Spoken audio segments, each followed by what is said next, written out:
রাজ্যে হাজার রকমের রাজনীতি চলছে, কেউ ভালো কেউ মন্দ, কেউ কালো, কেউ ফর্সা, কেউ লম্বা, কেউ বেটা, কেউ হিন্দু, কেউ মুসলিম, সবার সাথে সবার লড়াই চলছে। কারো সংসারের সুখ নিয়ে লড়াই, কারো দুঃখ কষ্টের জীবন নিয়ে লড়াই। তারই মাঝে আমরা দেখতে পেলাম আজকে নেপালের অবস্থাটা সত্যি খুব ভয়ঙ্কর।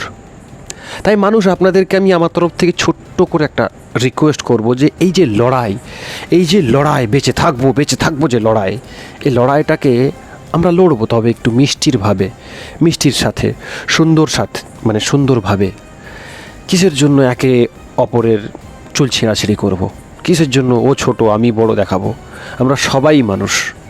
নেপালকে একটু দেখো, বুঝতে পারবে যে সেই একজন মহান হোক আর এই নেচার হোক, যেই হোক না কেন, শক্তি আমাদের চেয়েও বড় শক্তি রয়েছে। তাই একে অপরকে ভালোবাসো, শ্রদ্ধা সম্মানের সাথে জীবনযাপন করো। মনে রেখো, আমাদের সবাইকে একদিন যেতে হবে। জয় হিন্দ, জয় ভারত, বন্দে মাতরম, জয় মানবতা। আমরা সবাই মানুষ, সবাই সবার জন্য এই পৃথিবীতে এসেছি, আবার একদিন চলে যাব।